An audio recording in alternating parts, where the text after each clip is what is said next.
This meeting is being recorded. What the hell is that? Hey, y'all. Letting everybody know that the meeting's recorded. It's what it is. This is going to be the worst introduction in all-time history for this podcast. Well, welcome back. Episode 33 of the Manly Musings podcast. Tonight, we are welcomed by one of my longest friends since, God, probably first grade. That ages me and basically everyone on this podcast, except for Andrew, because he's a baby. My friend. I haven't graduated college yet. Yeah, Jess Luscinski or Tamez now. So, Jess, say hi, introduce yourself, all that fun jazz. Yeah. Hi, everyone. I'm stoked to be here. But yeah, Peasley and I go back to like Mother's Day Club, it feels like way pre-K sort of stuff. So, and what is this Mother's Day Club? Please. It was like, it was called something like that, I think. Yeah. It was essentially like daycare. But yeah, Peas and I go back. I'm excited. I feel honored. We literally went to every grade together all the way up until college. And if I didn't mess around at UNH, I probably would have gone to the same college. That was my goal. Yeah, we even like switched high schools and yeah. Yep. It was nice though to like show up to a new school first day and like be like, oh, I've known him for 14 years. This is perfect. Yeah, I know you. Bye. I mean, at least you guys had high aspirations when going to college. I was just trying to get out of the state of New Jersey.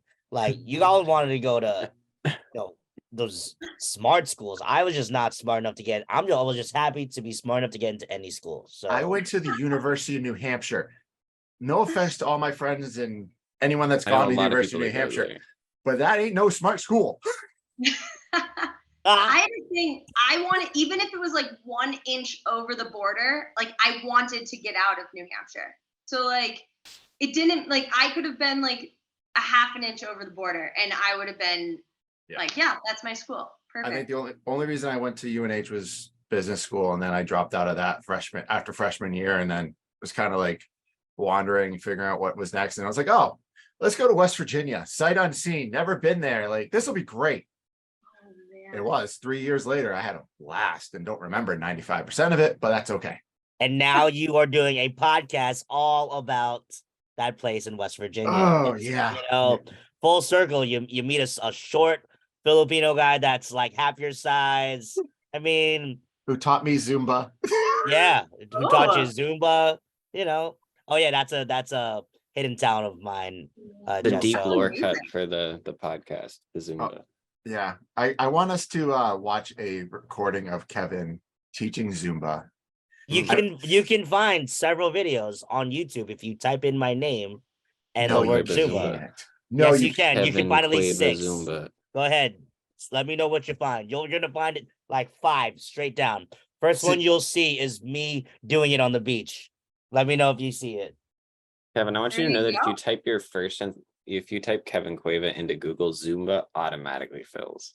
Oh my God. Oh, what a brand. There you go. There's a lot of videos. I'm a legend, guys. I'm a Zumba legend. It's on my Instagram. That's why it says former Zumba legend, because it really is true. I really wish you had gone and done this as a profession. I would have been so happy for you. Honestly, even though I'm not now, like but the thing is, like, I am like a jack of all trades. Like the fact that like I can say I did that, it's it's a notch on the title belt, as they say.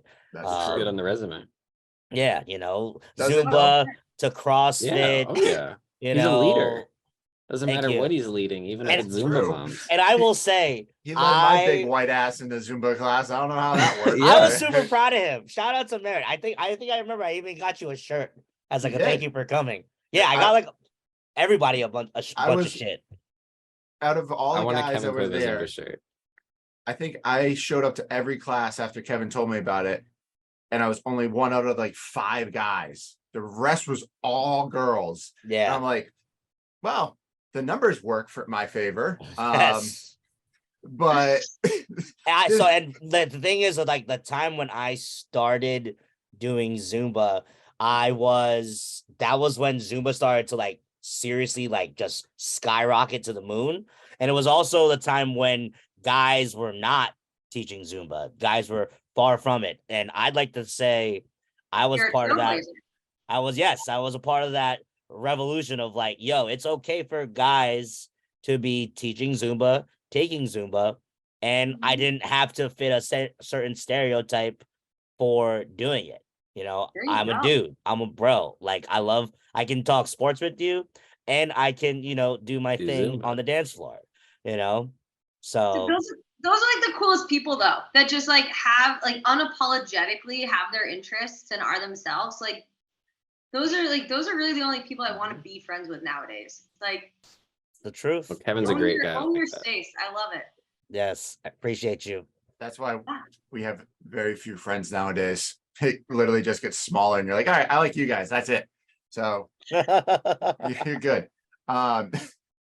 Like I said, this is going to be one of those episodes. I think everything will go off the rails. 100%. I am so forward for it. I have too. a time limit, so if I have to go, I'm gonna hop off. But I'm What glad is to be your here in the time limit? beginning. I have like an hour and a half. All right. Oh, I have till like that's perfect. 9:30. All right. Nine- Like 9:30, 10 o'clock. Like Okay. If Okay. it Well, hits We're 10 definitely gonna be o'clock- off by 10 o'clock. yeah, Don't well, yeah, worry. Merritt's got to go to sleep so he can get up at 3 a.m. But I'm never going There to it live is. this Yes, down. please. Yeah. Merritt, you wake up so early to go to the gym. Yeah. And I respect the grind, but I go to the gym after work. Yeah, I can't do that. No. That's what no. I used to Ugh. do. No. I respect it, there's- Andrew. As long at least you're getting it in. There's Yeah. 3 out of the 4 of us right now are all sadly over our 30s. And we will tell It's not you. a sad thing. It's just a thing that happens. Well, thank you for making us feel worse. Circle back when like your knees start really hurting, just randomly. My 'cause, knees like, already what- hurt. I tore my meniscus when I was in 7th grade. So Dude, knee pain is a thing. I did mulching all day yesterday. I couldn't stand up. So I'm in the boat of I need new knees, like something different. Like My grandma got new knees one time. That was kind of crazy.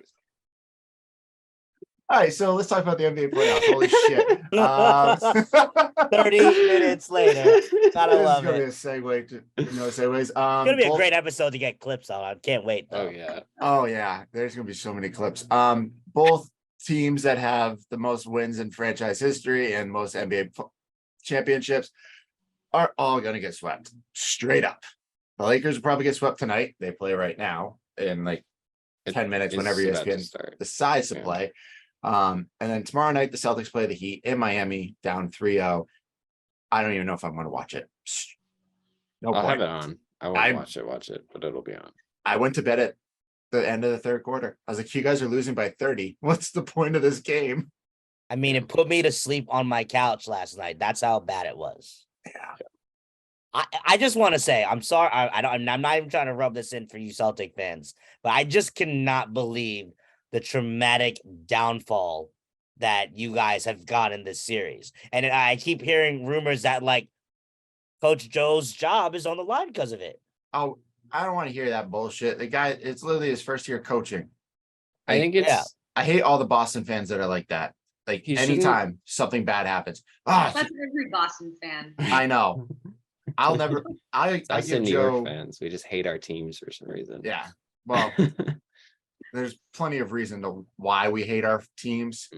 Yeah. You know, there's not many good teams right now. The Celtics is the only one. The Bruins. No, they suck. They lost. What in the happened to first round. them? They don't count anymore. They lost already. They're out. Yeah. But yeah, that was horrible. It doesn't look good. No heart, no fight. It literally just looked like they gave They up. have no game plan. They go in thinking they're just gonna win. And playoff basketball is not the regular season. You can't do that. No, but we have a first year head coach that has to learn. That's how it goes. So Boston fans, shut the fuck up and deal with it. We signed him to a long extension. We don't want to pay out all that money. You let go of the guy who did some creepy stuff with a former employee. He's now down in Houston. Did you so guys hear you're what not getting him back. happened? I don't know if this was recent news or not, but it turns out that Ime was reported by the woman's partner. to the Celtics. So it was like he found out that his wife or girlfriend or fiance or whatever they were was cheating on him with Ime, and he was like, I'm gonna call the Celtics and let them know. It's awesome. Oh my God. That is like some serious get back by that guy. Right? Hats off to him. Good for you. Yeah, Like, I mean, he definitely did some damage. yeah, just a little bit. Just a small amount of damage to everybody involved. Yeah. And then And the whole region of New England. yeah, well, I think we're all over it at this point. We're all worrying if we're going to win a game at all right now. And Carmelo Anthony, who's never won a ring but has a lot of scoring titles, is officially retired from the NBA after technically 19 seasons because he did not play at all this year. And he's now it's LeBron is the only person left from the 03 draft class. He's old. He They is old as fuck. Yeah, because the only other person I think that was left was Haslam, but he will be retiring this year, I think. No, Haslam's been in the league longer.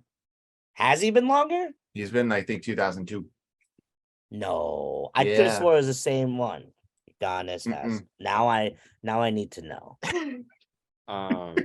Because I enjoy bringing up these sort of statistics every so often. That's why really upsets Merritt. Although LeBron James was drafted after I was born, there was not a regular season of basketball in my entire life without LeBron James. It's true. Oh, shit. June 26th, All right, so he was drafted, and I was born March 8th. Wow. So it's pretty that just. Yep. Where's my walker and cane? Yeah, I need my wheelchair. You know, I'm gonna get one of those stair things, the chairs that connect to the stairs that go down. I might need one of those at this point. Yes. Okay, so I'm just gonna put a slide in my house. Those get dangerous though. Those can get dangerous. Way more fun than a Stairmaster. No, that's the stepping thing on the gym. Whatever they call the stair thing. Yeah. Chair. So did you find it, Kevin? Yeah, he's 1 year. He went to the league in 2002. He went undrafted in 2002. So he's just a year after LeBron. I was right. LeBron. My apologies. That's according to Wikipedia. Who knows? Somebody could have just changed that. But you could have gone to ESPN. I'm going with it. You know, yeah, well, I just typed Google Udonis Haslam. It was the first thing I clicked, and I went for it. So did you spell his first name right? Yes, I spelled Udonis Haslam correct. I wouldn't have gotten that right. It's really? Oh God, no! I'm a horrible speller. Oh jeez. But here, I don't know how I passed freshman English. To digress, the important thing: Carmelo Anthony, some stats: 6-time All NBA, 10-time NBA All-Star, 3-time Olympic gold medalist, an NCAA champion. He was the 2012-2013 scoring champion, 9th all-time leading NBA scorer, on the NBA 75th anniversary team, and I would assume he would be on the 100th anniversary team in the next 25 years, and fellow New York Knick. So shout out to Melo. I wish we could have done much better for you, but you had to be during the years when we were trash. So struggle. I saw a thing today asking what Denver is going to do. Are they going to hang 2 15s? No, they tell Jokic to change his number. You think so? Yeah. I don't know.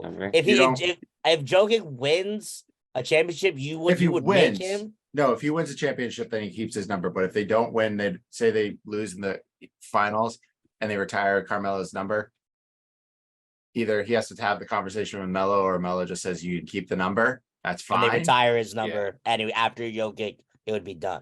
Yeah, but after Jokic, like LeBron with 6 right now. Yeah, well, LeBron should never wear 6. He should wear 6 right now, but stupid. He is. That's a sure LeBron hate. I hate him. I can't help it. Okay. That's just the hate that Merritt has for LeBron is so unreal. Like we could just have a show on how much he hates LeBron. Right? No, it is right. Like sometimes it doesn't even feel like it should be that much hate. Like I don't know if I hate anything that much, but Merritt hates LeBron James. Yeah. LeBron bum is really hurt by it. LeBron bum. See, look at that. Look at that. Like, The what? bum. Not even The bum. necessary. I also just like to do this because it riles Kevin up so much. It's hysterical.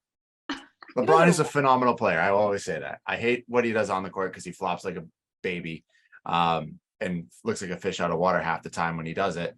But off the court, he's a fantastic human being, except for doing Space Jam 2. Should never touch that. That was horrible. It looks like the closest person after LeBron to be drafted is Chris Paul and Andre Iguodala, but he's retiring this year. Like he's done now. And Chris Paul's probably going to retire because he's broken. Yeah, he was drafted in 2005. I was His 15. career, though, like the longevity. Kyle Lowry was drafted in 2006. Yeah, the longevity of LeBron James is Like there's some like because I know you don't like him, but there's something there about like being able to keep competing at that level that consistently for that many years is ridiculous. And unreal. It was like real sports science stuff. Like Yeah. it was kind of before everyone knew what was like good for you and not. It was like just drink more Gatorade. It was kind of That's what he was doing. Young LeBron was fueled purely by Gatorade. Like think of like if first 10 years Gatorade. think of It's like all he what drank. Michael Jordan played at this time with like the technology and stuff that we have now. Oh my He'd god, be even better. He'd be crazy. He would be a robot. That's what would happen. he would be dropping 60 points on everyone every night. Like there'd be no stopping him. And then news from the Patriots, kind of, because now they're the Vegas Patriots at this point. Tom Brady's a minority owner of the Raiders. They now have 19, I believe it's 19 former Patriot either players or personnel that work in that building now. Hey, whatever you got to do to get better, because Lord only knows the Raiders were as abysmal The Raider way now. as They still beat the anything. Patriots. Yeah. And they signed your mans who threw that touchdown. Yeah, they signed Jacoby Myers because Jacoby Myers. Yeah, that clip is hilarious. And I know it's your quarterback, but it's absolutely funny the way he gets like pile drived into the ground by a former Patriot. He just gets pushed. And it's by Chandler Jones. Yep. Yeah, it's fine. I digress. It'll be fine. How about some good news? West Virginia baseball team won the Big 12 title. Bless up. We need some positivity there. Except they are not hosting any regionals because they had a 3-game losing streak against the Texas Longhorns over the weekend, but still somehow won the Big 12 title. So I think they share it with like Texas and somebody else, right? Don't care. OSU Neither do I. and UT. Ugh.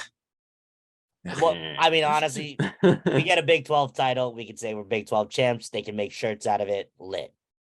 I'll take it. More money. Can't buy the jerseys, but we can So buy you the still shirts. get the payout. So Yep. Yeah, there you go. and one of the players is like up for a big award too. I did see that. I forgot his name. He's Weatherholt. He's a semifinalist for the Golden Spikes Award. See, this is his job. He's already learned his job without me telling him what he had to do. Amazing. Did you tell him, Kevin? You guys sit there and say, let me look. And then I come on the podcast and I catch so much crap because I don't do any research beforehand. Just look it all up live.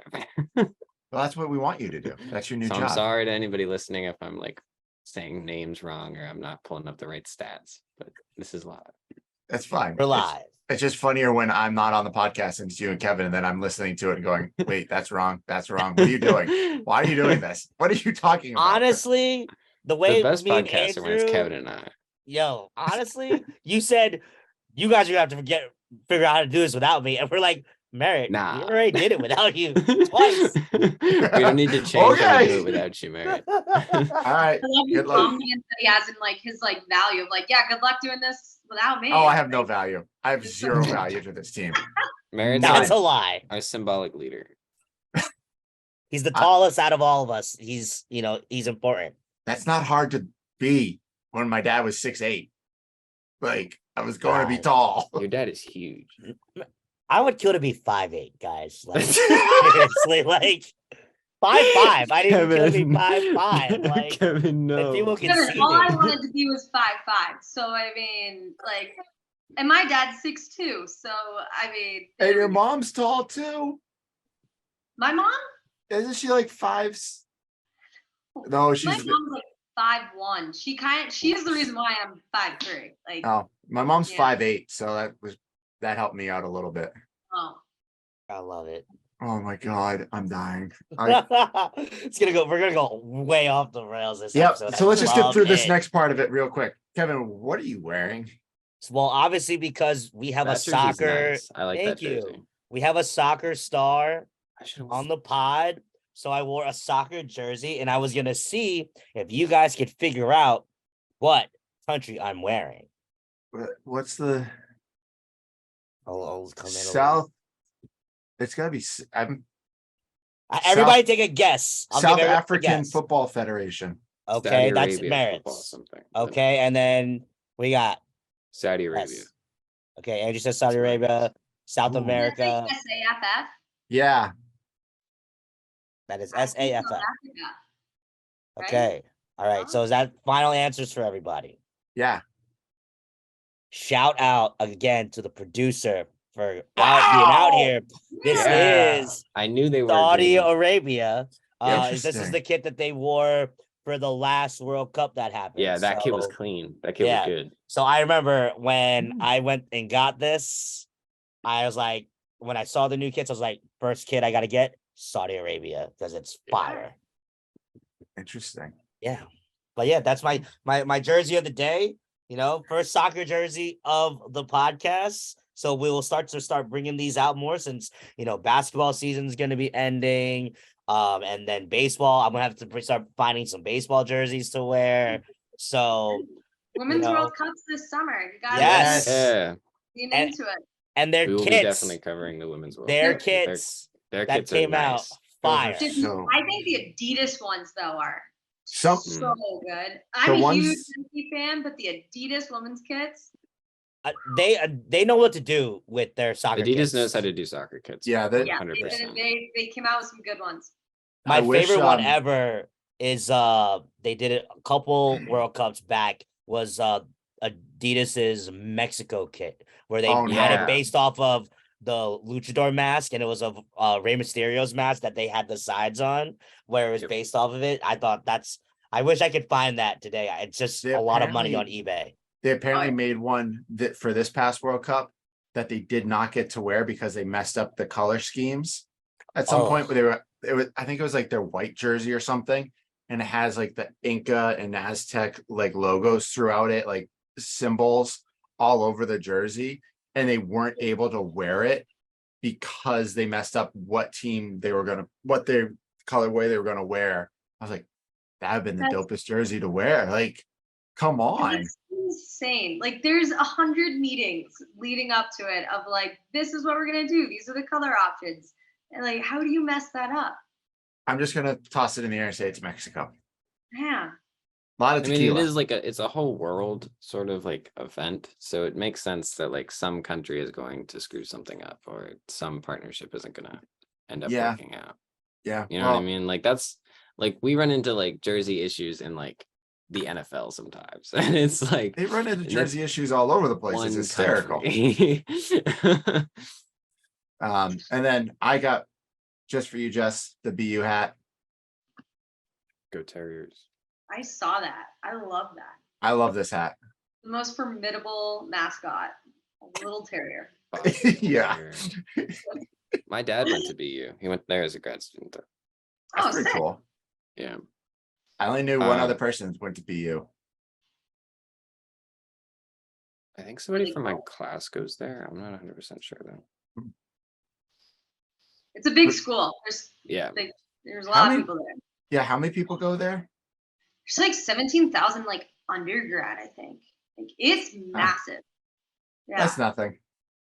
Well, yeah, for like the southern Kevin, literally in Boston. Like that's it's- true. It's a big school. Yeah, it's a big school in Boston too. Mhm. There's a school in Boston, I think it's BU, that isn't allowed to buy any more land because like it gets too close to like the maximum occupancy. It would- Ah, Probably be, I wouldn't be surprised if it is because they own Yeah. all of the property, like the housing around campus too. Yeah, Like even when you lived like off campus in like a brownstone, you were technically on campus. It's like Northeastern. I think BU and Yeah, Northeastern. Northeastern is also one of, it's up there. Yeah. Yeah, they just bought up all of it. And they bought up So- all the brownstones around the area, and all the college kids living in brownstones. I'm like, wow, Nice lucky place to you live. guys. I live in an I- apartment building above a breakfast place in Worcester. I It's made I of got- brick, but it looks like it's gonna fall down. got to live in the new. If you're looking at Boston, there's two like high-rise dorm buildings, the student villages. That's where I got to live my junior and senior year. I have yet to live in as nice of housing since then. Oh Like, yeah. I peaked in college for a dorm. It's amazing. I hope to only go up because I don't think housing in Worcester. You live in Worcester right now, Andrew. You Yeah. can definitely go up. You I go. promise. Yeah. Yeah. So You go- from what I'm looking at, there's a total of 32,000 BU students, 16,000 of which are undergrad and 10,000 of which are graduate students. I was close. So where's your other 6,000 from? Ooh, actually, I don't Yeah. know. That doesn't add up. The math is What the wrong. fuck? This website, what are you doing, bro? I'm reinvestigating. Hold on. Okay, reinvestigate. Yeah. 17,000 is a lot of people Does in it count Boston. med school? Does it count like the med school? Ooh, Maybe it didn't count the med school. It didn't specify, but probably not, because this they're is They're a whole different campus, but it's still under the same umbrella. I don't want percentages. I want actual data. interesting. Oh, I found the jersey that I liked, that from the Adidas kit. Oh my God, you did? Yeah. The whole time we've been talking about BU, Kevin is looking up the Adidas Kevin's been kit. looking at Adidas kits. Well, I was listening to your BU stuff too. It's good times. I just wanted to see what prices I'm looking at right now. And What's your Kevin's just prices? always on the hunt. Always on the hunt. the cheapest I see is $37 and it's used, which I expect. And a lot of them have this R. Marquez person on the back. I don't know who that is. If anybody can enlighten me. Nope. Apparently he was a really good player back in 2014. But yeah, so far it's ranging from like 37, $40, $50. This one is $120, but it's because it has the name on it. So, we're and that's a lot. Oh, G Dos Santos, they have that one too. But yeah, if there's another jersey one, yeah, I definitely would like that one because it's based off of one of my favorite wrestlers. So Okay, I found better data. Okay. Okay. What are your And numbers? this adds up. I checked it according to US News. It was like The got a World lot Report, of college data stuff. So like I would say reliable source. 36,000 total undergrad as of fall 2022. 36,000 total enrollment. 18,000 are undergrad and 17,000 are graduate. And you're missing like 1,000. Oh well, they add up it's 18,220. Oh, okay, okay. 17,000. I'm just making sure here. Okay. Close I'm sorry. Next time I'll give you how many hairs on the head of the Boston University students there are. Close enough. I want that number. You start counting. 18% are awarded Pell Grants. And I Lucky. don't know why they're emphasizing that 0.1% of enrolled students are active service members, but Because that they doesn't seem like want a very high number. they want to show that they allow military students to come to the school and get That's credit probably- yeah. and still Well, it's had a pretty big like ROTC program when I was there too. a lot of schools do. UNH had a massive one for both Yeah. Army and Air Force. So Kevin, what are you doing? Why are you so excited? oh Just no. closing a bid. He's got Yeah, himself on in a a jersey. jersey. Oh, Yeah, he just closed on one. no. He's close. So I got a little excited because there's one that was finally in like my size, 36. but it's a little raunchy, so No. it doesn't look good. Oh, Mm. I'm sorry, Yeah, Kevin. so sad face. But I did, text you and Andrew the one that is Oh. just the size under me, just in case you need to get me a birthday present next month. Oh, So that looks nice, okay. Kev. Okay. Thank you for sending that over. Oh, that is pretty dope looking. That's a pretty I just don't know if I can fit That's into a large. nice jersey. Oh, That's Kevin, the one you want, but an extra large. I You're need it. going- Yeah, if you can find an extra large, Okay. you could If like I let can me find an know. extra large, Kev, I'll find it. This episode is just gonna be so bad to listen to. And no, it's not. It's gonna be great. God. It's gonna be especially. There's gonna be a lot of watch. highlights on the Is this on the gonna- Instagram. Is this gonna? Perfect. Oh, is this gonna live up to the Christie episode where it was basically the same thing? Ooh, the Chrissy episode is pretty The Christie epic. episodes is great, bro. Oh, that And- was hysterical. Well, that one we had to like hop off and then hop back on. Yeah, Because that's actually 2 parts, and I got Yeah. both the parts in separate. Was that before I started editing them? Anyway, I the don't Christie remember. episode is on the YouTube and on the Spotify if anybody's interested in watching it. But it's 2 parts. The first one is like 40 minutes, and the second half is like An hour and a half. It's something like that. Like yeah, it's because the two- first half Yep. we yell at Merritt for saying that it's okay to go on the plane in jeans because he made his big whole deal that it's okay no. and he's so Oh. comfortable. You don't No, go I on the was- plane in jeans. No. But you Okay. talked about I'm how glad, you were I'm glad so you've excited changed to your go on mind that. because you used to be of the opinion that jeans were the premier plain pants. Yes, you were. Yes, I did. Now I've changed my opinion on that. I'm proud of you. I have to wear comfy clothes. Ron Yeah, Fitz. that's weird. That's like an interesting point of view. Yeah. Oh, I'm an interesting kind of human being. There you have you. For long flights too. Oh no, short flights. Long flights, no. Oh God, no. Like puddle jumpers, you can get away with jeans, but like I'm going to Banff in like a month. I ain't wearing jeans. I'm wearing Where's shorts. Banff? no, and that's like t-shirt. but you're flying across the country for that. Yeah. So like Shorts. that's a lot. You're not doing like the shuttle from like Boston to New York. Like No. where do you do that? Not to Banff. Andrew, Banff is in Alberta. Yeah. So Okay. like you need to Oh shit. Yeah. All right. Cool. I'm going far. I'm going Yeah. far for 10 days. Wow. That's awesome. Oh yeah. Yeah. I gotta survive. That's all I'm gonna say to that one. All right. Let's have I some gotta fun do here. my jersey. Yeah, who you got? Sorry. Don't skip me. Don't skip me. I'm wearing my Dame jersey because I can't put on the color green. I'm too sad. And I have a Berkeley hat that Merritt mailed me because he has ridiculously Amazing. large amounts of hats with no real reason to have them. Dude, I have and so many. I have music abilities that Merritt lacks. Oh yeah, 100%. So, Fire. and then when I found out that our guest was a soccer person, I grabbed the only piece of soccer apparel that's club related that I have, which is a Man United scarf I that I love got for it. free. That's fantastic. And I'm not even a Man United fan. I'm a Leeds fan. And I know that's trash because we're about to get relegated, but my friend's from Scotland and that's who they like. So go That's Leeds. all right. I have a Timbers scarf somewhere in my Okay. closet. That's It's awesome. actually like a really nice scarf. Their scarves are fantastic. I got it for free from a restaurant that I worked at for a Christmas gift because one of our beer partners is like one of their partners. So they had a bunch of them. Lucky. That's pretty Wow. sweet. Andrew, I would highly recommend going to like a MLS game. Those are fun nowadays. Yeah, I'm gonna. I've been wanting to. Oh, you just gave me a hell of an idea. I'm That's good. right. Ooh. Oh boy, here we go. Well, I was just Does, saying. does but Red Bull I play have to- Revolution? I don't know. I think they do, but I was just gonna say I might have like PTSD because I actually used to work in that arena. So I don't think you can go back to that arena, Come to Kevin. Gillette. yeah, Merritt would especially love to since go I to have that Gillette. red jacket that I have from there.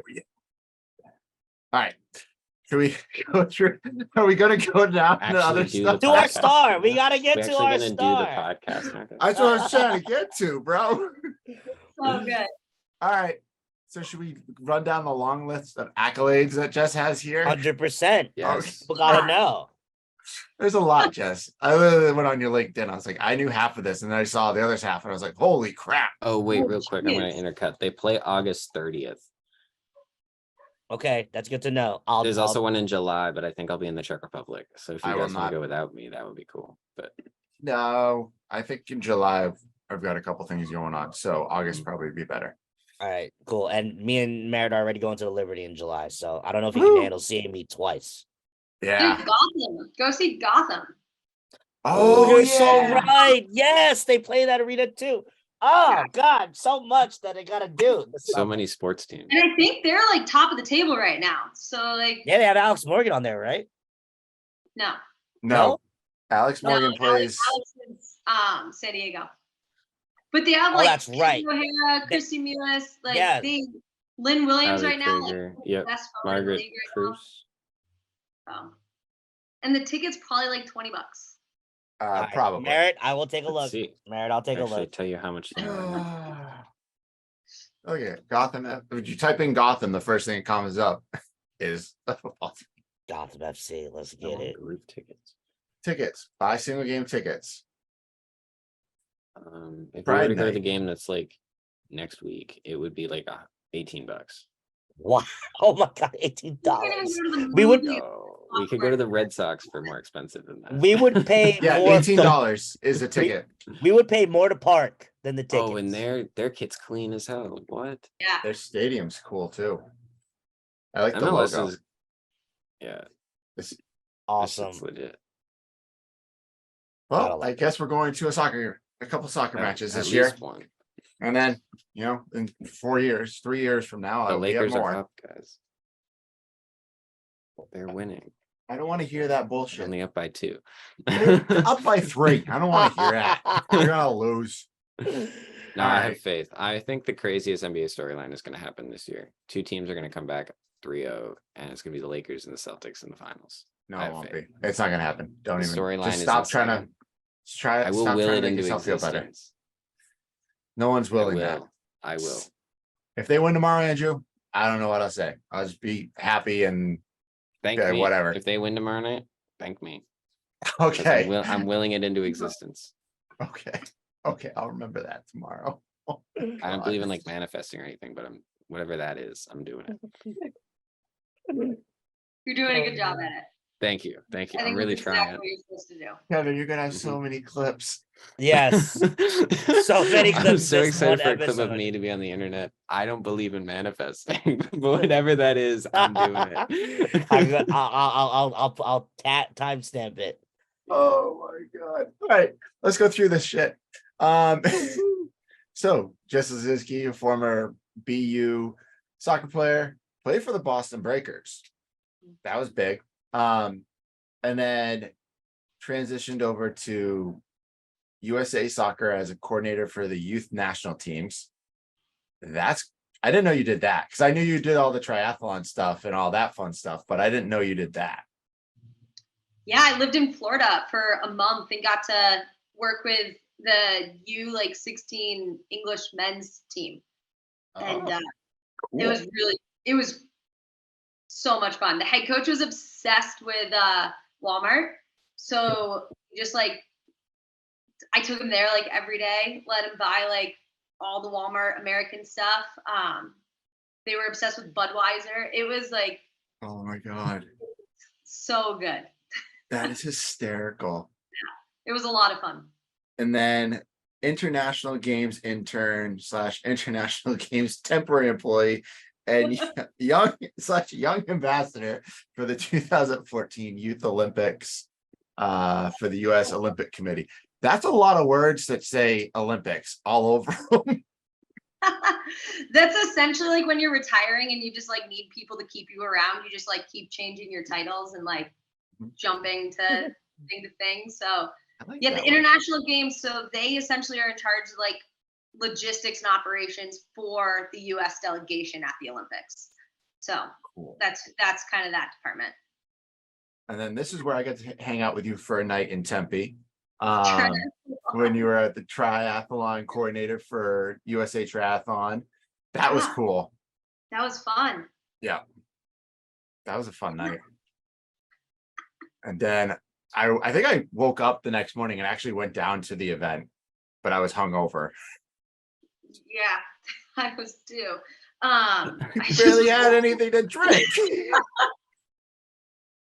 Yeah, that was cool. That was a really unique job, just sending a bunch of 20-year-old kids around to put up these massive events, and it was really awesome. I got to go travel to places I never would have went to otherwise. So yeah, it was cool seeing you there. That was fun.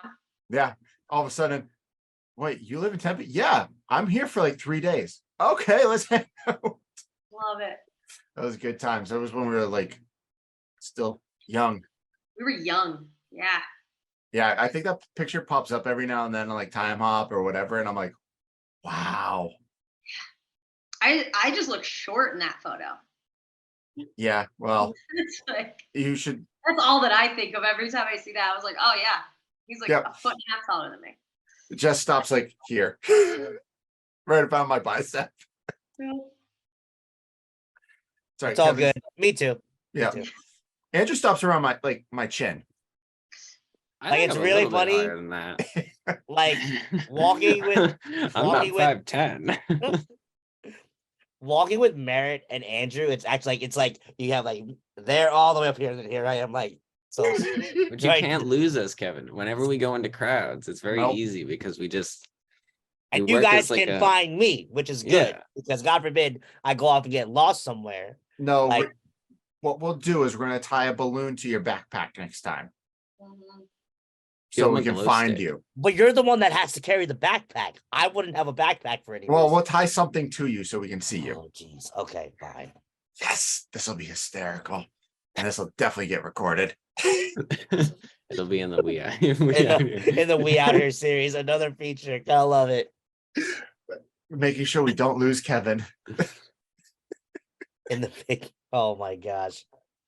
I Oh, can just see it at a God. West Virginia football game right now. Oh God. Woo! I'm sure Okay. they make West Virginia balloons. Oh, they definitely do. And then you moved on to USA Boxing as the national team's manager. That's when I saw you were traveling all over, right? Like all over the world. Yeah, that was, oh man, I think I did like 11 countries in 1 year. Whoa. It was, my rent was kind of like a storage fee that year, but and like really unique countries. Country like Kazakhstan, India, Bulgaria, a lot of like Eastern sort of block of Europe. So it was a crazy experience. Some of the greatest athletes I've ever worked with, and the staff was absolutely next level. But we went some places for sure. Your favorite place that you traveled? With the Olympics? With that, with Yeah. your In yeah, those with 11 places. yeah. Out of the Ooh. 11 that you did with the boxing. With boxing, we were in Hamburg, Germany for a month for World Championships. Okay. I That's really pretty cool. enjoyed that one. That was a fun one. That's awesome. Yeah. And then you went to ski and snowboard. Yep.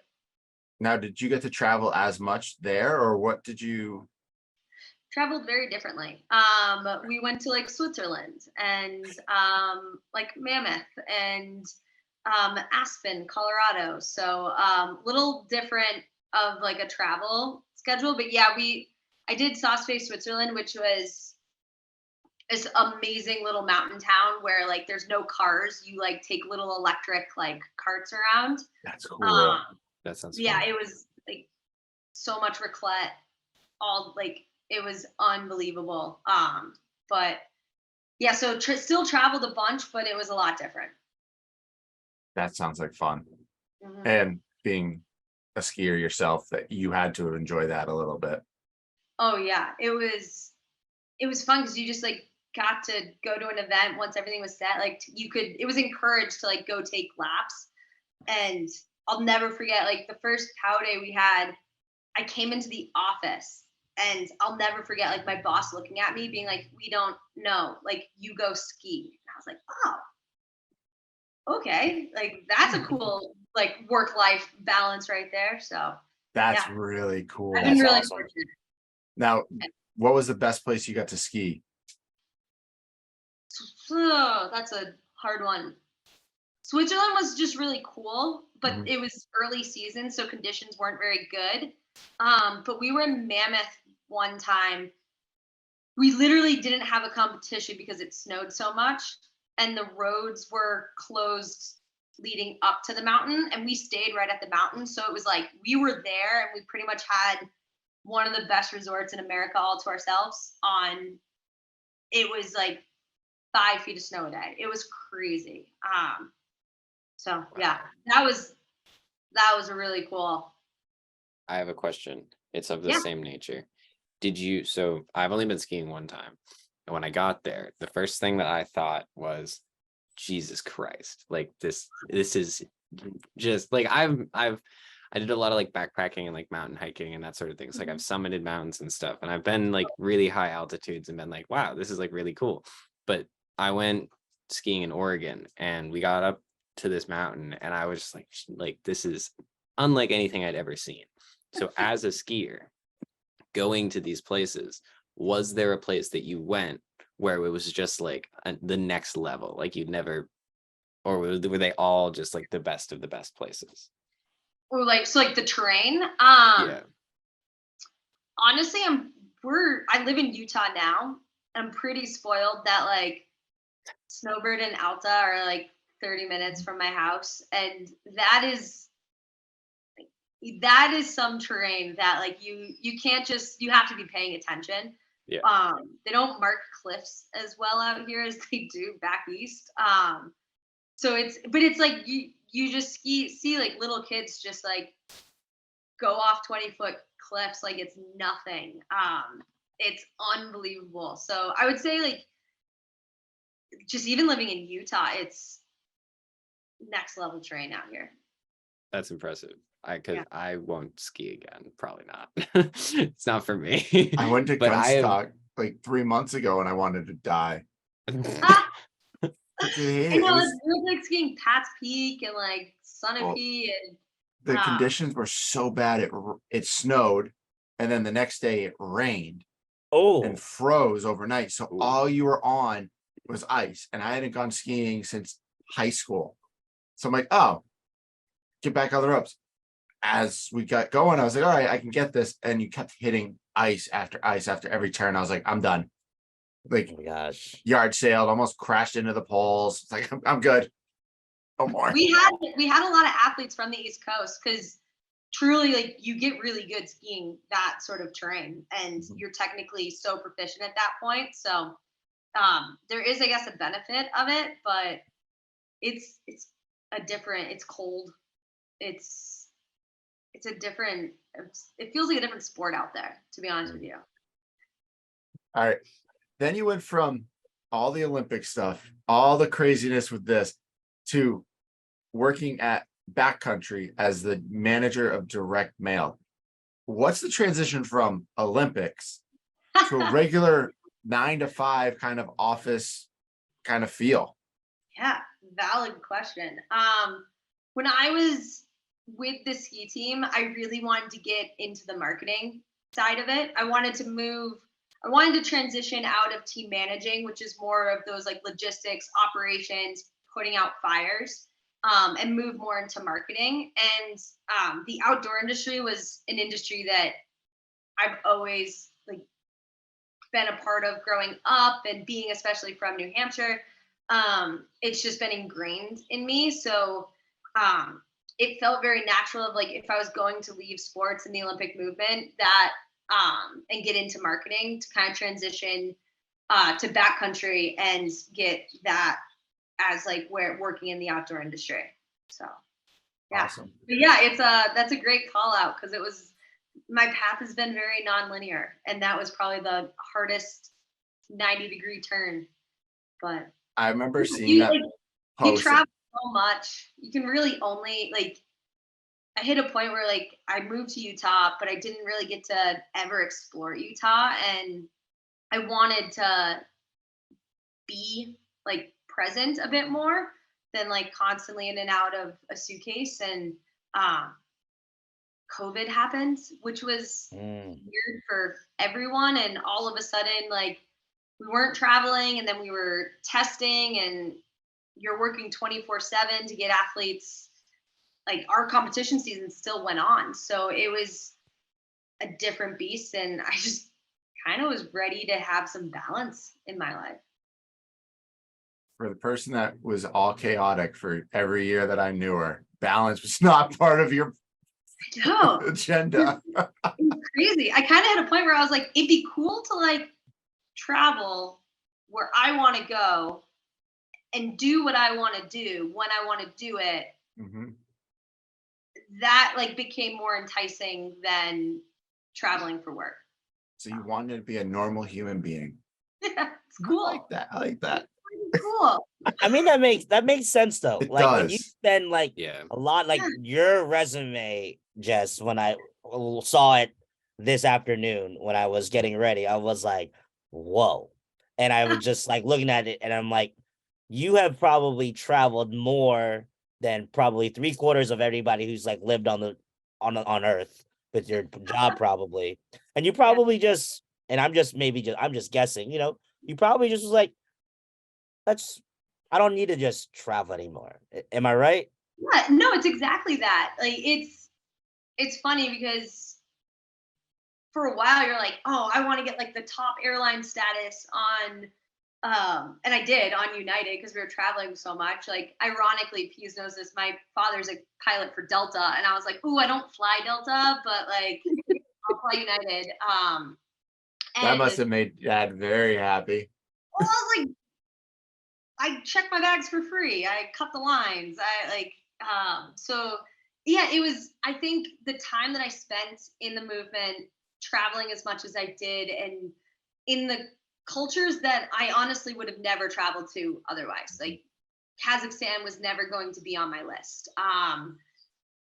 Bulgaria wouldn't have been either. So I feel very fortunate to have traveled to those countries and really have squeezed as much as I could out of that experience. But yeah, you do get to a point where like things are happening in your own backyard and you want to be there for it, and you want to not be getting phone calls at 3 a.m. and having some balance. And I guess that's comes with aging, maybe. But Getting older. Yeah.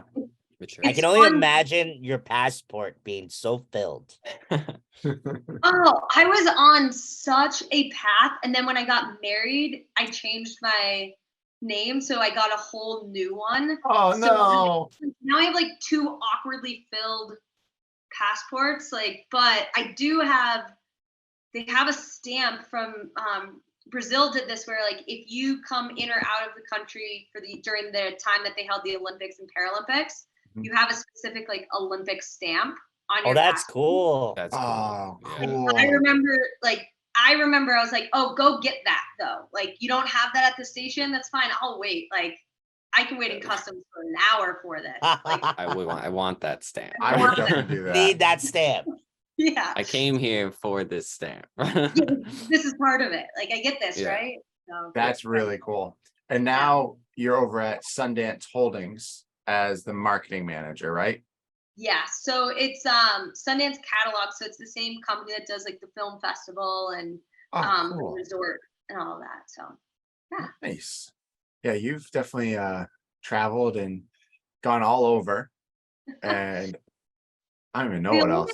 Unique. Like that movement's really unique where like instead of those like linear or like the like very like vertical promotions, you end up kind of bouncing to different governing bodies, and you start small. So like youth soccer with US Soccer, and then you get an opportunity to go to a bigger governing body, which was boxing. And then you have an opportunity to go to a bigger governing body that wins, some of the most medals in the winter side of the game. So it makes it look like I jumped a lot, and I did, but that was kind of how your career progressed in that movement, which is really unique to try to explain to people who are like 30 plus years in the same job or like the same company. I'm like, oh no, every few years I just got a new badge, still had access to the same buildings, just had a Doing different something hat. different. Yeah. It's like any of us now telling people that, yeah, I'm starting a new job, and yeah, you've been here for 2 years. Yeah, I'm good. Different. It's Well, different. welcome to the real world, Jess. We're happy to have you. I like it. I still don't sit well, but I like enjoy like being where I'm at. So Yeah, well, that's a good thing. But all right, Kevin, you want to ask some questions? Andrew, you can read some of these questions too. Or if you have anything that goes off the rails, go right ahead. Of course, so this is the part where, I try to like, spruce it up a bit. Merritt does a great job with his lineup. So we're going to start off. What was it like to go through college recruiting, taking it back to your soccer days? way back. It was so different than it is today. Like, we had no social media. We had no cell phones. I remember calling coaches like from my home phone. Like, so you had to be home at a certain time in a certain Oh location. my gosh. Yeah, I didn't think crazy. about that. Yeah. Yeah. But no, recruiting was interesting. It for a while felt like I was living like two separate lives. So like I would go to school, I would be like Trinity High School Jess, doing classes, doing everything. And then after school, training, traveling all up and down the East Coast. So it's a really, like, from a young age, I realized like if I did want to go this route, you're gonna miss out on some stuff, but you're gonna gain so much else down the line. And my recruiting was interesting. So I actually verbally committed to Florida State. I did, and I remember this. They're like a perennial for women's soccer, like top 5, unbelievable program. I went down there, visited, loved the campus. It was wonderful. It really was. And then yeah, they signed a few other girls in the class and with me, and I had to like, it's crazy because you're like 16 years old making decisions about your future. And my ultimate goal was to always play professionally, and to do so I knew I needed minutes on the field. And all of a sudden going to Tallahassee wasn't really feeling like that was gonna be what I needed to get me to that next level. So yeah, I actually took back my verbal. To this day, I'm still thankful. The head coach there, the first thing he did was call Coach Feldman at Boston University and put in a good word for me. And like, if you talk about turning moments in like your career, like him to do something like that is huge. So yeah, I remember going to BU, and like, I don't even know why I was on the campus. Like, we were just randomly there, probably for a Red Sox game or something. And I remember being like, what is this? There is a train that goes down the middle of your campus. Like, to get to class is a real life game of Frogger. It felt so out of my comfort zone. And I remember like looking at my parents being like, I think this is it. I have 4 years to just change it all. And it was the best decision I made. But yeah, I can't imagine recruiting now. Yeah. Oh yeah, it's crazy. Oh, but I do want to add this little fun question. So like we all know like NIL is like the big thing that's happening in college sports right now. And Merritt knows I ask this question to like everyone who like was a former athlete. What would be if you were to be, have NIL when you were being recruited and you were in college, what would be like a big name brand that you'd want to be representing and sponsored by, and maybe like a hole in the wall store that was on campus that you would love to have done like maybe like an ad for, or got NIL from? The hole in the wall is so easy. My class, we Cayuga, it's a sushi restaurant right on campus. Dope. I don't even want to know how much of the little money I had in college went to sushi. Anytime I had extra money, I was like, who wants to go to Cayuga? So yeah, they knew us there.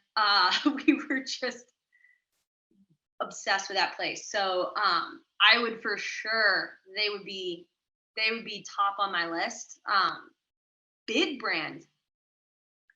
That's interesting because I don't think that's the hard part of like, and I don't think I would have known any better of like how to build a brand for myself at 19 years old. I was busy trying to not get lost going to class. Busy playing Frogger. Busy playing Frogger, seriously. No, I mean, I feel like every athlete would do Nike if they came across your table, right? So I think like I'm gonna cop out and say Nike and Cayuga. There you go. Still, I'm gonna say that. That sounds good to me.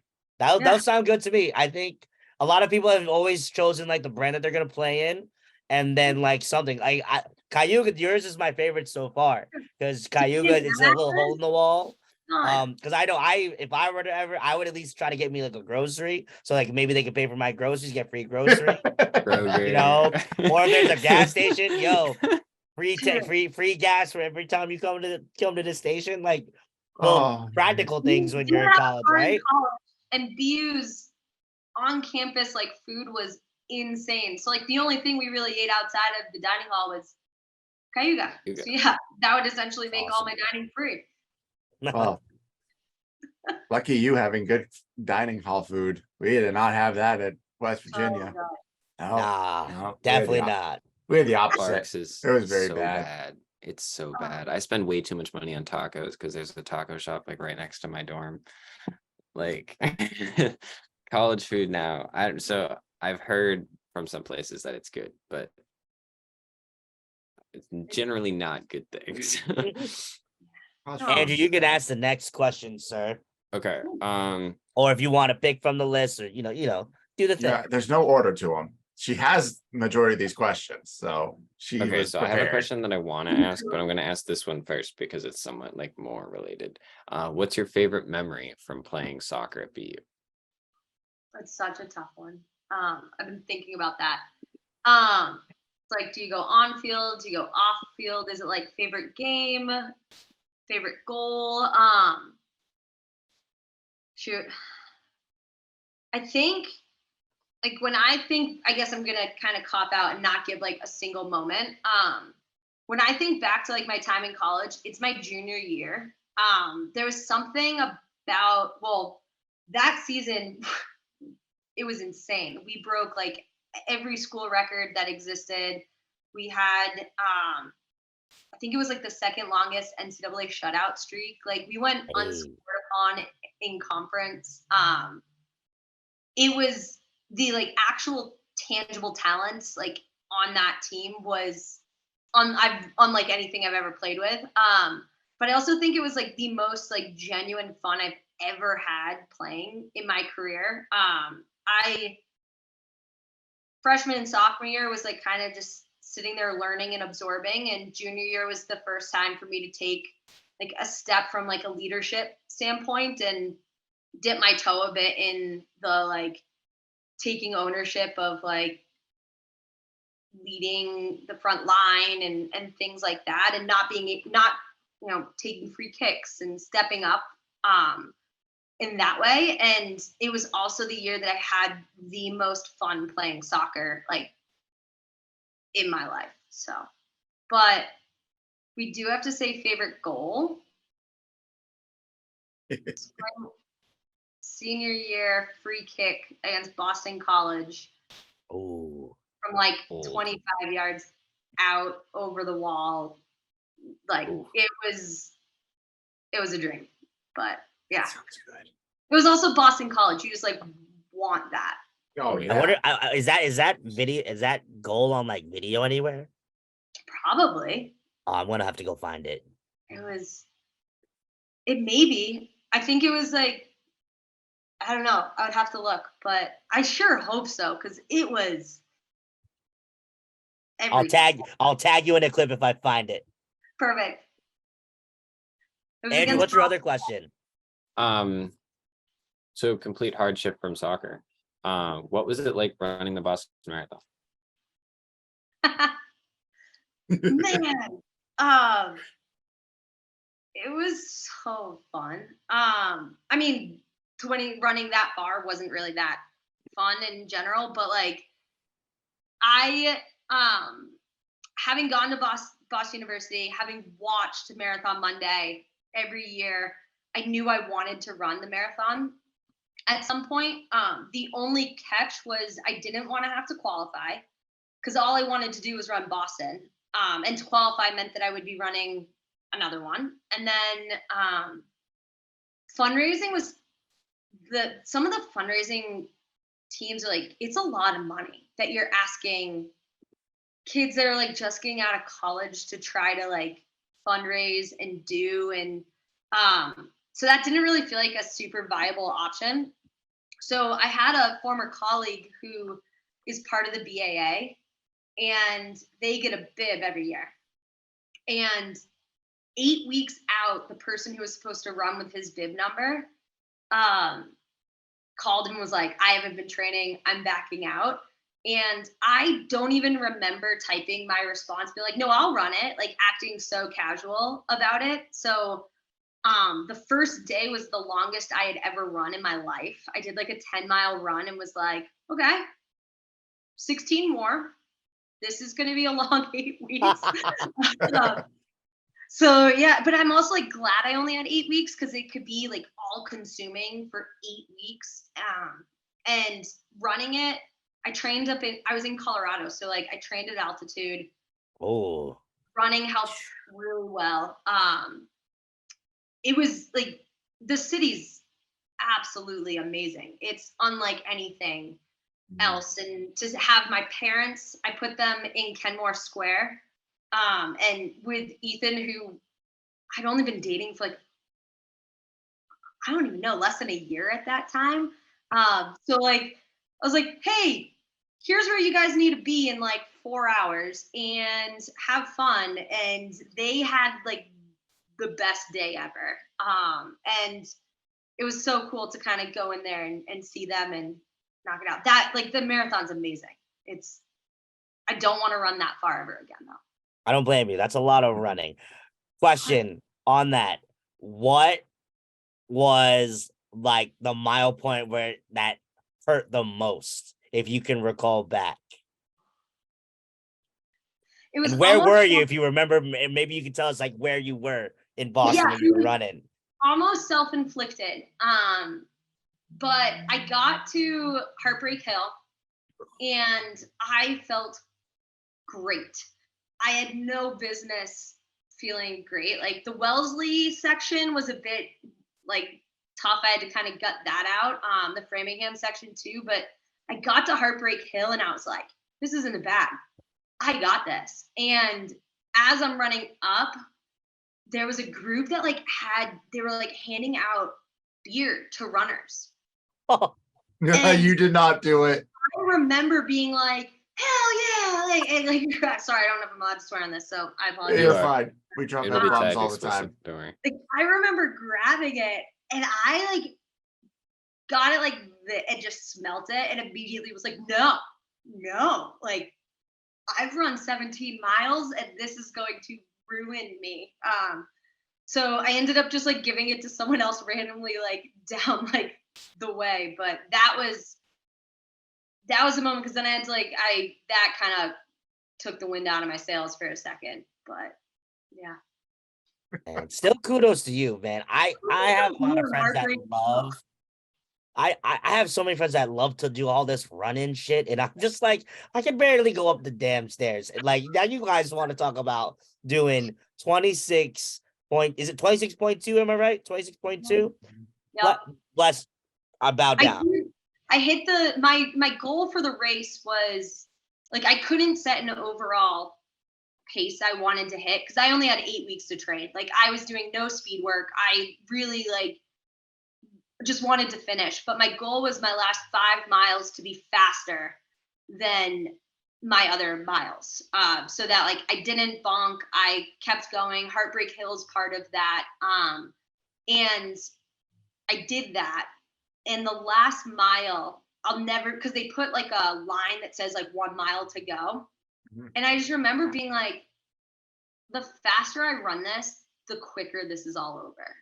And I just took off and I think dropped my pace for over a minute just to be done. Just booking it. We're good. We're done. It's time to go. And then after I went to Cayuga. So that's exactly what a missed opportunity. Oh my God. I remember tracking you because you posted it and you're like, track me. I was like, all right, let's see how she's doing. And it would pop up. I'm like, all right, cool. Oh shit. Still running. Still going. I actually think that's the coolest part about those marathons. I had a couple friends run the Chicago Marathon a couple years back, and they're like, "Here, you can track me," and you see them like thing is like moving. I'm like, oh my God, go, you're almost there. But it's so funny because like while you're tracking, like you're having yourself a full day. Like you're doing like a half a day's worth of activities. And like I was just running. It was Just the craziest. Just running. Yeah. Just Run, running. Forrest, run. Gosh. Thanks for following, Peace. No problem. Yeah. Go out there and do it. I think I've known you, Michelle Cummings, and one of my other buddies that have run the marathon. Michelle and I ran the same year. Yeah.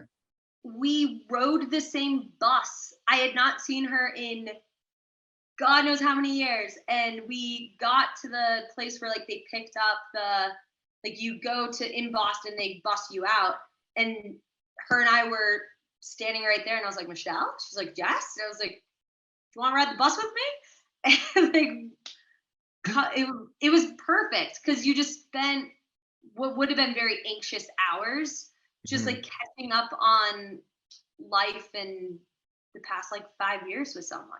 Yeah. Now she's married, has a kid. Yeah. Yeah. It's crazy. Everyone in our class and back then is all married. I don't remember. I don't really know anyone else from middle school anymore. I know very few. That's a rabbit hole. Oh God, that's a rabbit hole I don't ever think I want to go down. Ever. They're all the ones that I still know. The Schurs and all of them, they all still live in Bedford, which is great. But they all hang out with the exact same people. I'm like, Bedford was such a cool little town to grow up in, though. Like, it was awesome. It was so great. Like, it's different now. All the sports, all the like, play like the hockey in the roads and hurry to get out of the way when like the cars come whipping around the corner. Like, just one of those like little classic towns. It was good. And then it all of a sudden just blew up and everyone's kind of going, oh, now it's the rich uppity town. You're going, no. We grew up there before it was that. I promise. We weren't part of that rich uppity part. I promise. Oh God, that's good.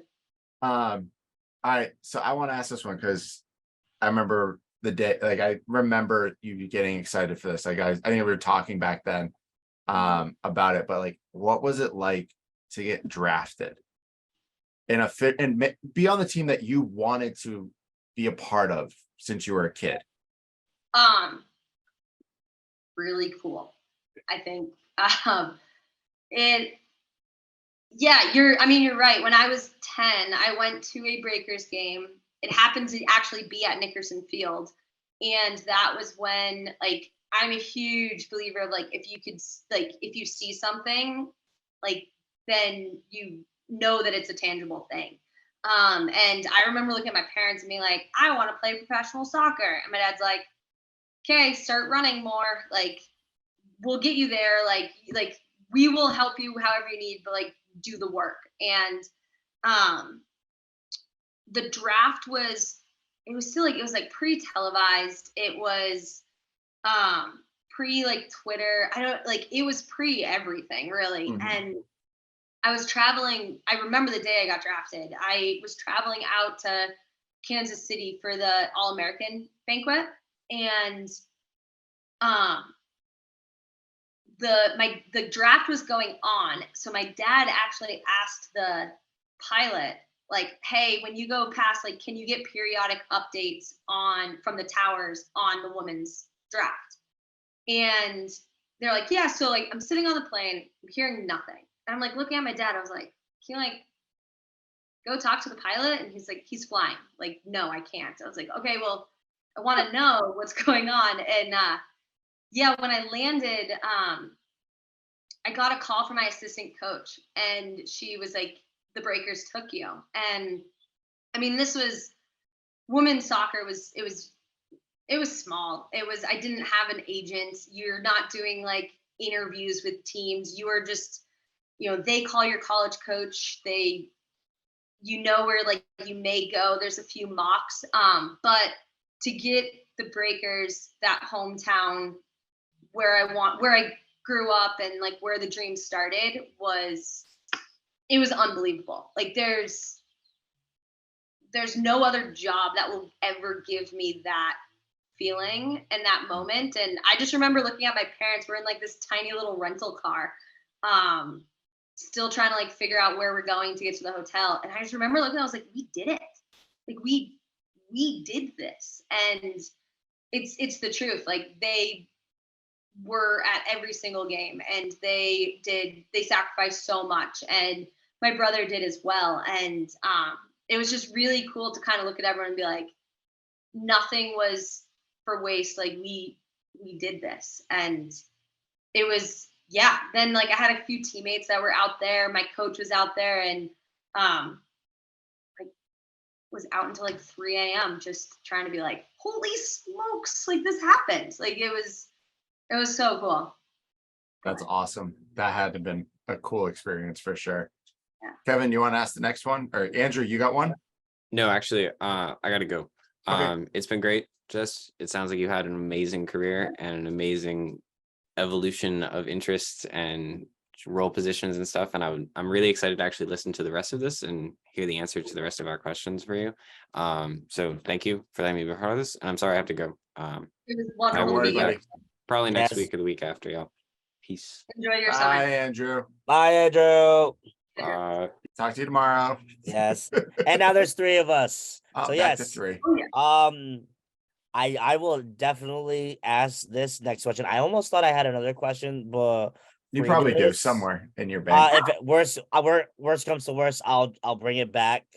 But the next question I have is, was it difficult to make the decision to hang up the cleats? Totally. I think like so background on why I retired, I guess. So in 2012 I had a full ankle reconstruction. So I had just sustained, it wasn't one injury, it was years and years and years of ankle injuries, and I had nothing in my ankle essentially holding it together. So I ended up rehabbing it. It was like a 20-week rehab, and it was hard. Like that was really hard. And the league's infrastructure was not what it is today. So I got the surgery and I moved home, and I rehabbed from Sunapee, New Hampshire. There's an amazing physical therapist up there. And I used like Colby Sawyer College's pool, and I used their like little gym. And it hit a point where I was like, all right, like if I want to come back and I want to play, I need to get myself around some equipment. And that meant figuring it out on my own.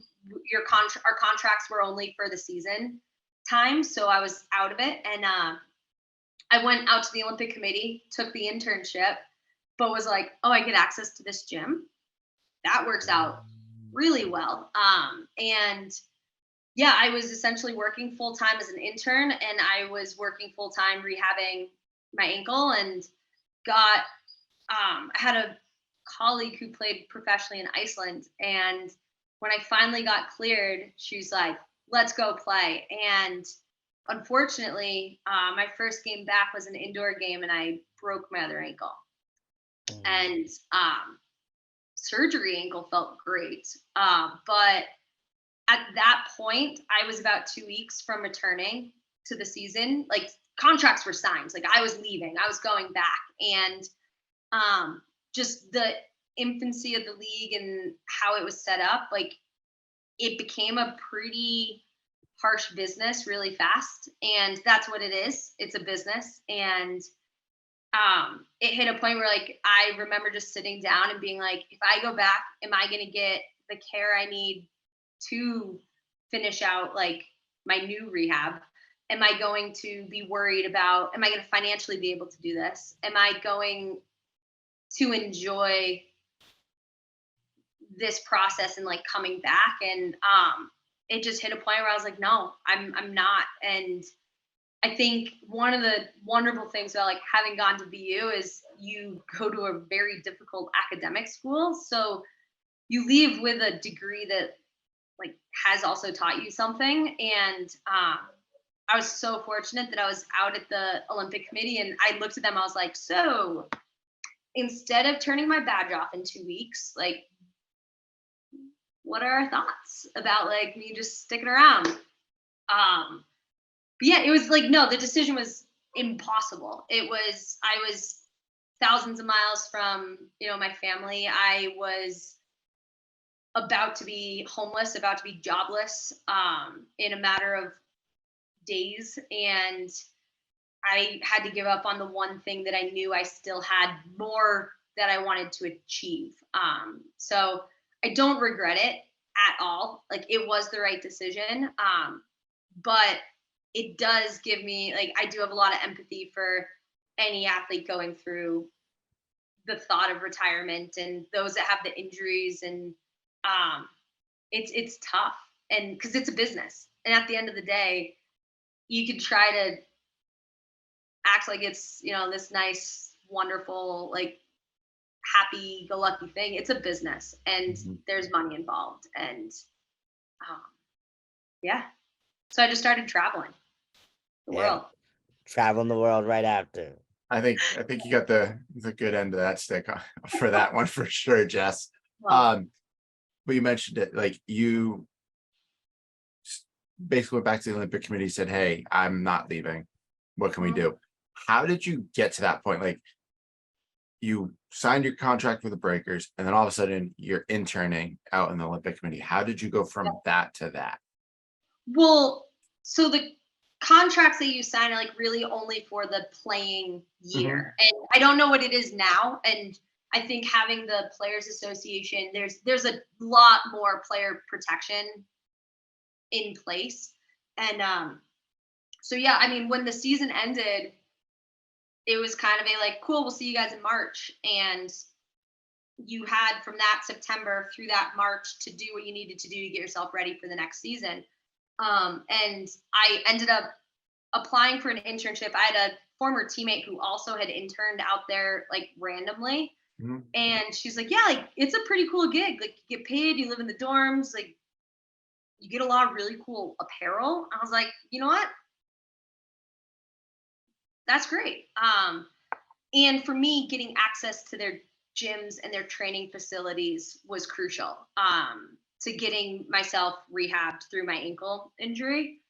So yeah, it was just a lot of hustling. Like, I needed to make a little bit of money to get myself through the off season.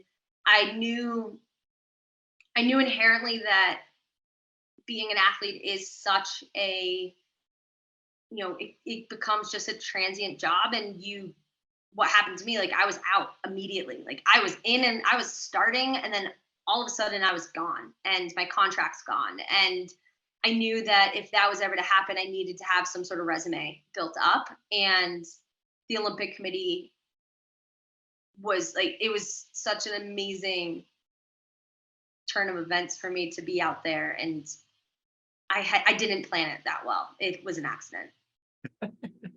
Sometimes those are the best things. So we just mentioned, like, the salaries and stuff for the National Women's Soccer League.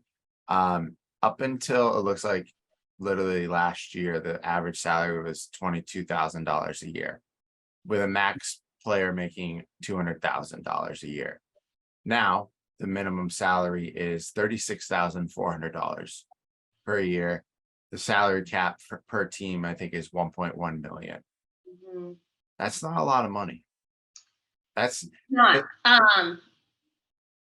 It's not. And I don't think there was a league minimum when I was playing. I knew players playing minutes, not on a salary. I think that is why to see where the league has become is so amazing. I think if you have watched that Angel City documentary, it is on HBO. It is a great look at the trials, the tribulations, and just what they're trying to build for those women. Because I think league minimum was still, like, last year was still probably like 6,000 or something like that. it's not a lot. You live like I lived with a host family. They were a partial owner. They were wonderful. And it was like I ate dinner with them because it, you know, it was there. It was free, and I lived with them and their family, and they were so gracious to do that to almost all of us. I think there was only a handful of the players that lived on their own, and it was just, it's where the league is growing to is great. It's not there yet, but I do think that they have the right people in place to, like, the players association's huge. There's so many more protections. Like what happened to me probably would have been different. And I think that makes me like really happy to hear, because it's a great sport, and I love watching. Like the NWSL it's tough soccer, and it is, no one is backing down from a challenge, and they're athletes just like every single other sport, and they deserve the platform. Oh, let's look at this. The new CBA. And I pulled out a bunch of stuff up. Yeah. Let's see. Player safety benefit statement also does say that every year players will get a 4% increase on pay. So that's really nice. You jump from $22,000 to $36,000 annually for minimum that you pay a player. Still very small end. They'll get there. They're growing, like you said. But let's see. When it comes to player demands, some of the biggest victories in the CBA are the well-being protocols and benefits demanded of the league. Laid out in the new CBA, a mandated 6-month paid mental health leave, 8-week paid maternity leave or adoption leave, 42 days of guaranteed vacation per season, and private nursing facilities for parents. Players are now ensured to have fixed NWSL season with start and end windows. Apparently there was not that. They moved a lot. Interesting. As well as limits on the maximum number of games in a season and the frequency of the games.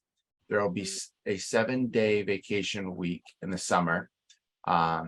Moving forward, starting in 2022, all teams will provide services at minimum: a team physician, massage therapist, sports scientist, sports psychologist, and team clinician to provide mental health services. The league will employ a physician as its mental director. In terms of safety on the pitch, the NWSL will now disqualify soccer fields that require substantial dimension conversions in order to be used for soccer. This is a significant change from 2021, when both Kansas City Current and OL Reign were playing in baseball stadiums. Yeah. That's huge. Yeah, it professionalizes it, right? It's saying like, it gives it some legitimacy that the ladies deserve. And I think the Breakers, they did a really good job at trying to give us all of the access and resources that we could. We did have a athletic trainer who was there. We did have, like, there was a massage therapist that would come in, and there's some of that, but like, was it at a professional level? No. Was it proportional to the league? Yes. And I think that just shows that, like, yeah, you do have to mandate these things, because they are run they're different business structures. And we were joking before that, like, the tickets are less than what it costs to go to a movie and buy popcorn for your family of 4. And that's the point. The point is like, go see great soccer. And the role models that these women are, it's hard to match and beat. And they're cool, but like, they're cool stadiums now. Like, some of these supporting sectors, like, they're true support. Don't be on the other team in a supporting sector. Like, have you seen Austin FC's new thing with Groot? They pull up a big thing of Groot in the background. Portland Timbers, when they score a goal, they cut wood in half, like chunks of wood, throw up dust and all that. It's phenomenal. I also just found out, I apparently did not even realize this. It's happened 5 years ago, that the Breakers are no longer a soccer team. They have not been around for 5 years. They ceased operations after the beginning of the 2018 season, and they were the longest tenured team. Yeah, it was Crazy because they always felt like they have been in every league. So there's been multiple women's professional soccer leagues, and every time there was a new league, the Breakers were one of the founding teams in it. And I mean, you guys know, like, Boston sports fans are crazy. They show up. I mean, we were in Somerville and we had fans show up, and yeah, I think there is talks. They're trying to figure out if they can make it back in. There are some, like, you have to kind of now buy your way back in. Not like illegally, but there's like a fee that you have to pay. And I hope that they come back in. I hope that they follow suit of some of the new, like, Gotham and San Diego and Angel City. Like, some of these new structures are building amazingly professional stadiums and professional organizations, and the players are getting everything they need in the support. And I think Boston has the potential for that. There's the fan base for that, and I hope they can do that. Well, we have one of the richest human beings in the world that could probably do it. So, Robert Kraft, if you ever hear this podcast, which you probably never will, why don't you just buy a new soccer team? Yeah. That's fine. Just take care of it. Like, come on. It works. Like, there's a model out there where it is profitable. There's a model out there where the players can get everything they need. If the MLS, their women's team back, which I'm so excited about, because there is such a good community here for that, and it's fun to go to for anyone. It doesn't matter if you're like a little, young little girl, or like 30-year-old, us in our 30s. It's fun. yeah. And let's be honest, if the MLS at Gillette Stadium can pull some type of profit, I'm pretty sure a Boston Breakers team in a, let's say, 10, 15,000 person stadium could pull a profit. Oh yeah, exactly. Like, come on, let's get on that. All right, Kevin, you want to ask any more questions? You're muted. You are muted. Yeah. Okay. I want to go to the last question you have on here, Merritt.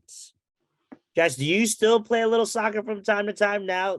Maybe I don't play in any rec leagues where, you don't tell them that you used to play a little pro, but, you just on the side, just kind of let them know, like, hey, I'm kind of a big deal a little bit. That's a great question. So when I first moved out to Utah, I did play on a, like, co-ed indoor team. It was awesome. Like, the best co-ed indoor team I could have ever possibly gotten on. It was one of those of, like, everyone was good, and it was really fun, and they were, like, the right amount of competitiveness. Unfortunately, I really don't play anymore. What I did have to kind of learn for myself was that, like, when I played soccer, everything I did, like, centralized around soccer. It was my performance. It was, it was my job. It was my life. And my relationship to the game, that is my relationship to the game. That's always been my relationship to the game. And it was weird. I, like, was playing, but not having as much fun as I wanted to. And you always hear, like, you're in beer league, it doesn't matter. And it's like, well, it was hard for me to, like, miss a pass, or because I just wasn't playing all the time. And I ended up, so, like, I kind of stopped. Co-ed's a weird thing too, because like you juke a couple guys and all of a sudden like you're checked into the boards and like then you're going to the chiropractor and then you're like it's just Oh God. I had a few of those moments where I like looked around and I was like, we're not having fun. Like I'm not having fun. I felt like I was trying to recreate what it was for me and that's just not what the game is. And so yeah, I wish I could be like, yeah, I play in a pickup league and I'm still just as good. But I actually do some volunteering with some like a youth soccer team that's around here. And I kind of just pop in, create some chaos, play some like really fun games and then leave. Well, that's cool. And, yeah, and I think that for me is how I want to be involved in the sport. It was such I was meant to play soccer at the level that I played it. And I think for me, like I'm just not meant to play it in any other way. And that's kind of what it is. That's Love awesome. You got any other crazy questions, Kevin? Because it's almost 10 o'clock our time, and Jess is like, Oh, yeah, it's only good. 8 here. So that's Oh fine. man. Yeah, I didn't even think we had this long of a podcast. Shout out to us. Yeah. No, I don't think I have anything else, Merritt. You're the Okay. boss. I'm not that is not my title. I'm surprised you guys are still up. Wow. Thanks, Jess. Hey, You know what? I'm old. Okay. This is my only late night of the week. well, The thank rest you. the I rest feel of the time honored. you should. You guys are awesome. No, thank you. I appreciate like the chat and the combo and Oh yeah, this is how it is. The one thing I want to Mhm. say is I remember you just brought up chaos. The day in high school where you came to guys practice because girls practice got canceled because it was raining. And so preface this, Kevin, my soccer coach, senior year, used to coach the girls team, Lit. Yep. and he These coached are good friends with my dad. and Like, he coached the lacrosse team. He now runs marathons and lost a ton of weight. So oh heck yeah. oh yeah, you don't have Facebook anymore, so you can't see that. No. But Tino lost. The last time I had seen Tino, he was probably 30, 40 pounds overweight. He's playing like men's league beer soccer. But he now runs every marathon, like Good for 5Ks, him. 10Ks, all of that stuff. I see it all the time. He looks That's scary amazing. thin now. But he goes, all right, guys, we're gonna still got practice. And we're like, dude, the field is literally a pool. What the hell are we gonna do? We played some random like version of soccer where you could pick the ball up and throw it in the middle of the field. I was I like, remember that. I just looked at everyone. It's like, I'm out throwing every single one of you because I'm bigger than all of you. And he goes, the one rule, she does not go to the ground. I go, I can't stop myself, coach. If I hit Jess, she'll kick me and tell me I'm an asshole, but like I can't stop. I ended up getting tackled by someone. I like distinctly remember that. It was Mike something. Forget who it was, but I do remember like laying on the ground. It was just like in a puddle, and I was like, cool. Like, yeah. Mike was great. Wait, so this was playing soccer with your hands? Yeah, it was a weird game. Like, it was a weird game, but yeah, it was fun. Like, Mike was such a pivotal part of like my high school soccer experience, and him and Gary coached my freshman and sophomore year, I think, and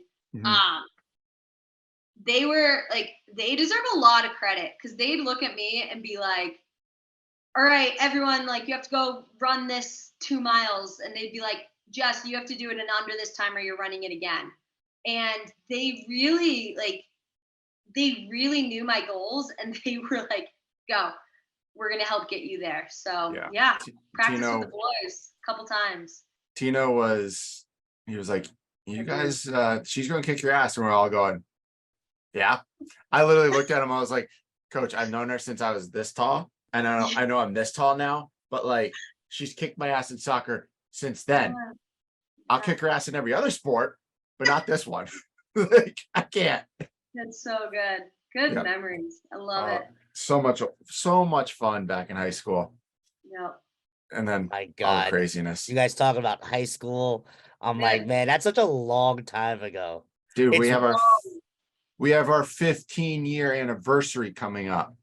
Shout out to you guys. Yeah. Are you gonna go?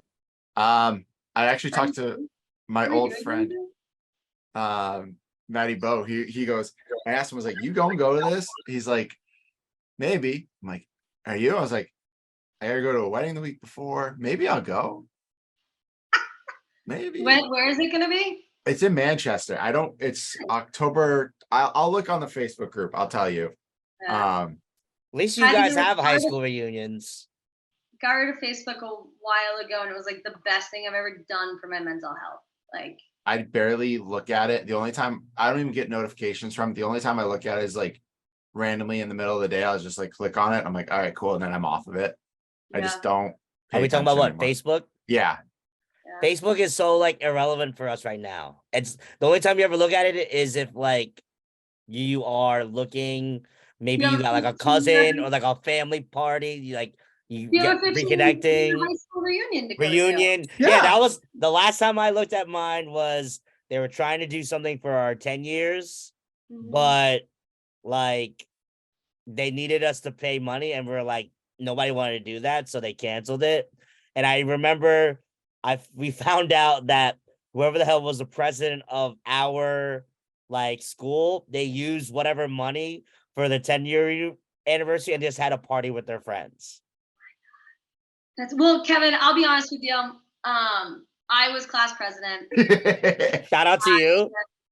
Yeah, and if you haven't caught on by the fact that I didn't know when my 15th reunion was, I ended up it was actually really interesting. Like, I had just retired. We kind of went over like trauma that was associated with my retirement. And that was right when I was supposed to be planning my like 5-year reunion. And there was no capable part of me that could do that.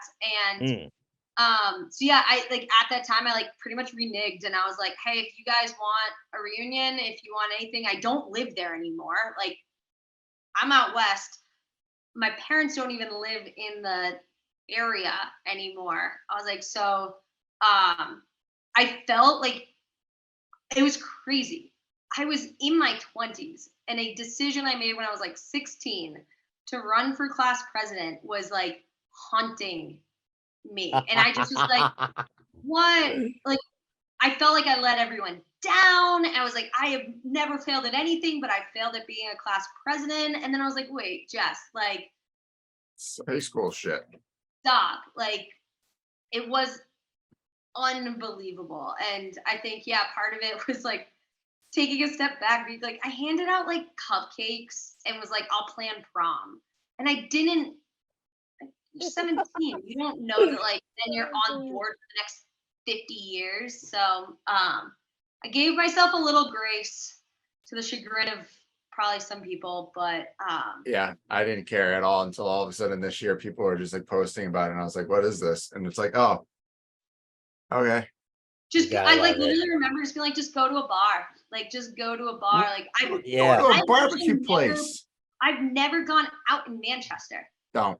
Because I haven't lived there like in so long. So I'm like, I don't know. Is the Puritan still around? Like, that's still there. Well, I haven't lived there in 3 years, so I can't tell you. But I think it's still there. Murphy's is still a shithole. That's still there. Yeah, but it's still sketchy as all hell. No, I hope everyone's doing well. And if anyone's out in Utah, I hope everyone. I'll tell you something after we stop recording about that. All right, Kevin, do you want to get us out of here? Hold on. I do have one last question before we do go. Sorry. But before I outro it out, Jess, you know, we did find out pre-recording you are our listener to our podcast from Utah. So I'm not going to ask you the same question that I asked you pre, but I did want to ask, what do you think myself and Merritt can do on the podcast that you would like to see? Anything. Anything. Oh God. Don't give her that much of free reign. I know. You don't know her that well, Kevin. That was not a good idea. Hey, Give it. No, that's really good. I mean, what can you guys do on the podcast?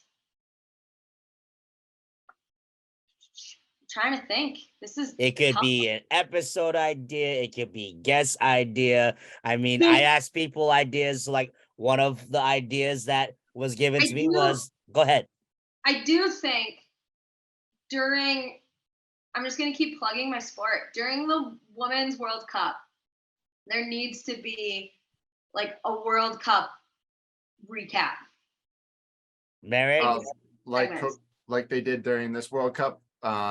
If you've seen Ted Lasso, Coach Beard, and I can't remember the woman, I can't remember her name, but she's an analyst for Fox Sports, Fox Soccer.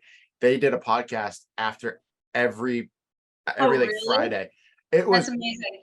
Unreal. It was fantastic. I loved it. Yeah, I think it's gonna be like this World Cup's gonna be really interesting.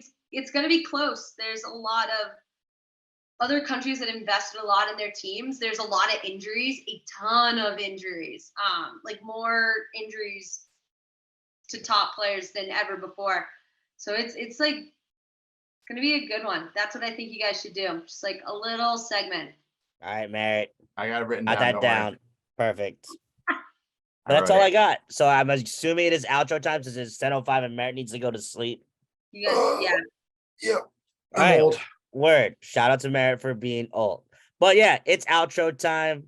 So this is where, of course, I have to make sure that I give our flowers to our guests.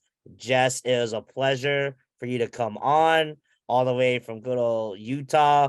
Thank you so much for taking the time out of your busy schedule to join me and Merritt. It was great to chat up with you. We'd love to have you come on again. And we can shoot the shit like we just did randomly. She can come on for the World Cup coverage. How's that? Oh my God. Absolutely. Boom. You guys are awesome. We'll book it in this schedule. Thank you for having me. You guys You're are Yes, welcome. yes. Awesome. So shout out to Jess. Make sure you follow her on socials if you feel like following her. She may not want to follow you back, but hey, do it up. But yeah, it's outro time. So first things first, if you are still watching this on the YouTube, please make sure you go ahead and like and subscribe. Maybe leave a comment or so on our page, the Manly Musings Podcast. If you just want to hear our voices, we are available on all streaming platforms. We are on Apple Podcasts, we are on Spotify, we are on Google Play, and we are on Amazon Play. Follow the Instagram at the Manly Musings Pod. You can follow Merritt at his Instagram at Merritt_P. You can follow producer Andrew at AMelville56. You can follow me at KQuava624. And next week is Memorial Day. So if anybody's having fun Memorial Day plans, shout out to y'all. Enjoy them. Summer is coming. Time to get your cans out here. I will be working at MetLife Stadium during the Taylor Swift concert. So shout out to the Swifties that will be coming to Jersey. Good luck with that one.